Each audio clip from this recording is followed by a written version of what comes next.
Hello dear students, good morning to you all. For today, we were going to discuss about one of the law in thermodynamics. So first of all, what is really meant by thermodynamics? After that, we have to discuss about one of the law in thermodynamics, which is named like zeroth law in thermodynamics. What is really meant by thermodynamics? Thermodynamics is the branch of science which deals with the conversion of energy into mechanical work. So here we always discuss with the conversion of energy from one form to other and how we can convert this energy into a mechanical work. That's are the things that we are going to discuss in this chapter. First of all, I told you we are going to discuss about the zeroth law in thermodynamics. How the law states and why it named like zeroth law. After introducing the first and second law of thermodynamics, the scientist called R.H. Fowler introduced a new law which is much more important than the first and second law of thermodynamics. So that he named it just like zeroth law of thermodynamics because 0 is before 1 and 2, right? Just like that. So we are going to learn about zeroth law in thermodynamics. The zeroth law in thermodynamics states that if two systems are in thermal equilibrium, separately with a third system, then the initial two systems are in thermal equilibrium. If two systems are in thermal equilibrium separately with a third system, then the initial two systems are in thermal equilibrium.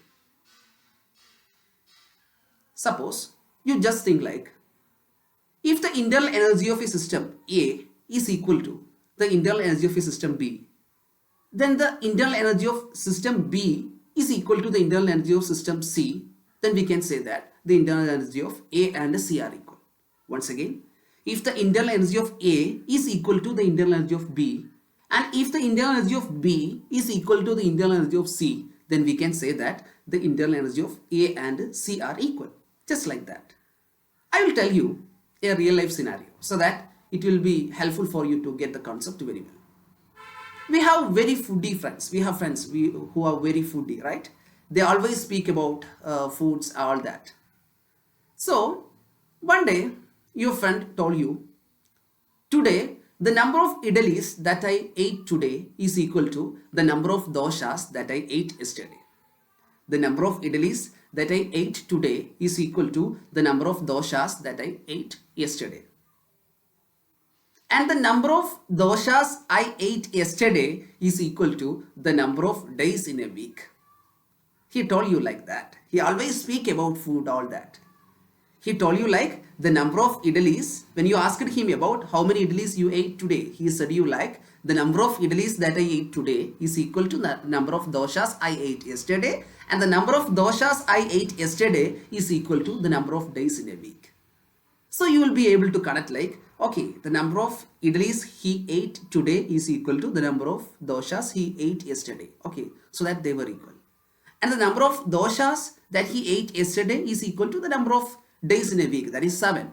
So the number of doshas he ate yesterday is equal to 7. So that the number of idlis he ate today is equal to 7. Just like that.